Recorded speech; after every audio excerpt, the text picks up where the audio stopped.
Hi, I'm Eric Schumacher Rasmussen, editor of Streaming Media Magazine and StreamingMedia.com, here at the Streaming Media East Show in New York City with Mark DeBevoise, correct? From CBS Interactive, you're the Senior VP and General Manager for the Entertainment Division. You were just on a panel called Original Web Series at the Tipping Point. What's your take on that? Are we really at a tipping point where original web content is starting to see the same sort of traction and rise to the same level as broadcast? Well, I think putting it in the same category as broadcast is not the case. That's not true. That doesn't mean that it's not a tipping point, right? It doesn't have to be as big as the sort of largest and most distributed media, of our lifetime, which is television. So I look at this as it is a tipping point. It's a very interesting point where there's lots of new series and new things being created for online, and we're a participant in that with some of the other brands that we have at CBS Interactive, as well as our core entertainment properties. And there is traction getting there in terms of views. There is traction there in terms of production. It just does not rise anywhere near the level of what broadcast television can deliver, for audiences and for advertisers. Sure, but if it is at a tipping point and the popularity is increasing, what do you see driving that right now? Is it the proliferation of devices and connected TVs? No, I mean, look, I think finally almost everyone has a broadband connection, and everyone has a device from which to view that on, whether it be a PC or an iPad or whatever their device of choice might be. And I think mobile's explosion in the last few years is also helping.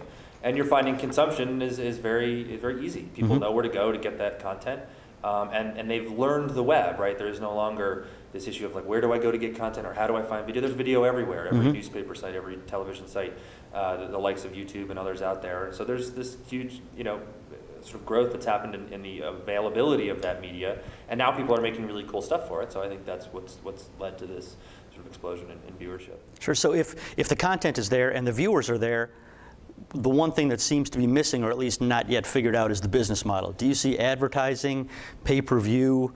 What do you see working for original web content? Yeah, I mean, look, it depends on the content, right? There's original web content that deserves to be behind a premium subscription wall, and there's original web content that doesn't, and it depends. And I'd say what's also missing is there really isn't necessarily scale across the board like there is. Like in television, there's scale across the board. All the networks have enough viewers essentially to get advertisers interested and make sure there are viewers there every night. I think from the web perspective, it's still choppy. There are audiences here, audiences there, and they're somewhat niched. But I think what they're doing is trying to aggregate those niches together and create, sort of interesting packages that people can both watch and what advertisers can buy.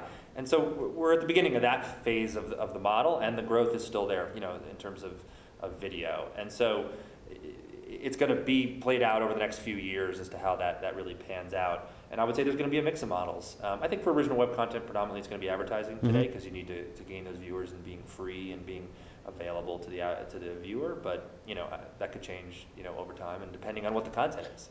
I think for certain very niche properties or specific things, it may be worthwhile to have a pay model that lives to get to that content. Sure. Where does that leave a traditional broadcaster like CBS? Is CBS approaching original web content as something that is supplemental to the broadcast content you're already producing? Is it standalone? Is it a mix of those two things? It's a mix. I mean, I really put it into two buckets around the entertainment content on CBS.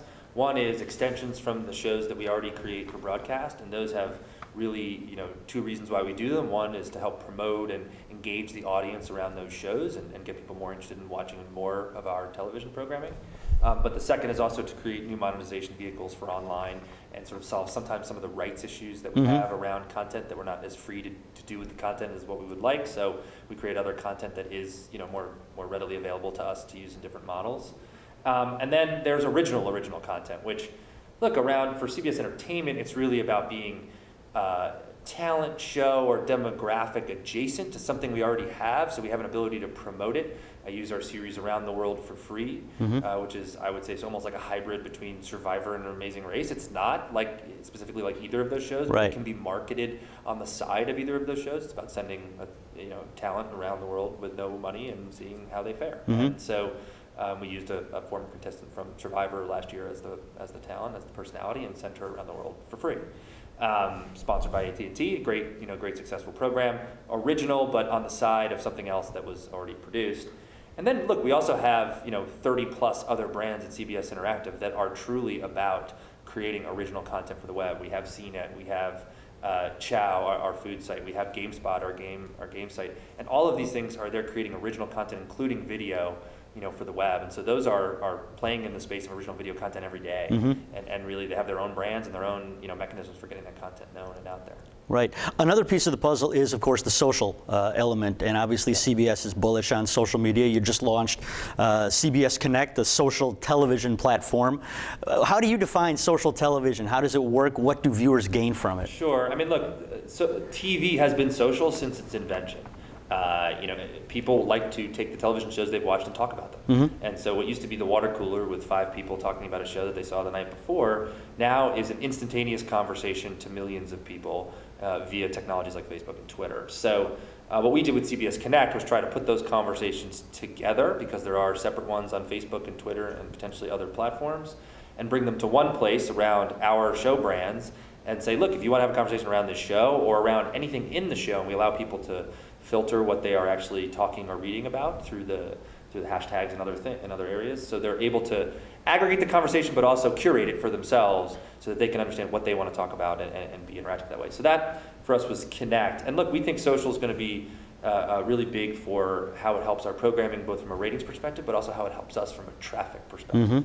I mean, right now we're getting close to 15% of the traffic back to CBS.com from social media leads. So from the 170 million-ish social followers we have across all these networks, we're now driving traffic back to our site. We're monetizing that traffic. We're bringing audiences back to our shows. We're promoting our shows and how they're going to be rated on air. And so we really feel that social is this great symbiotic relationship we have with our fans to sort of help them get more information, help them see more around our shows, engage more, and also drive back to us their eyeballs and their viewership. Sure. What about the next step of sort of social television, which at least some people seem to think is going to be these second screen apps, things like ZBox in the UK, or to a lesser degree something like Into Now here in the US.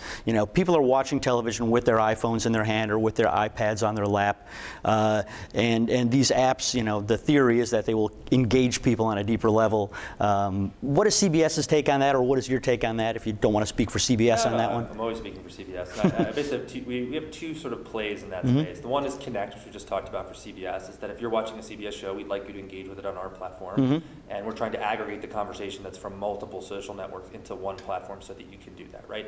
And that's available essentially on all devices, right? It's iPhone, it's Android, it's iPad, it's web, it works across all those areas, and that's straight from our website. So that's play one. Play two is a site we own called TV.com, which we've recently merged with a company we bought called Clicker. And that technology, look, it's a massive database of data around television shows. It's an ability to find that video online, which is what the Clicker technology was.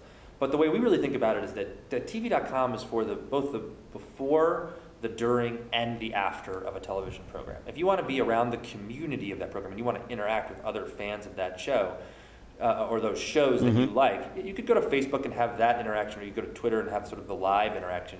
But what TV.com is bringing you is sort of all the information that you would want before, during, and after, where a lot of those other, we think, social networks focus mostly on the during. Right. And so we're trying to sort of bookend that conversation with all those pieces. We have 10 million users on the site.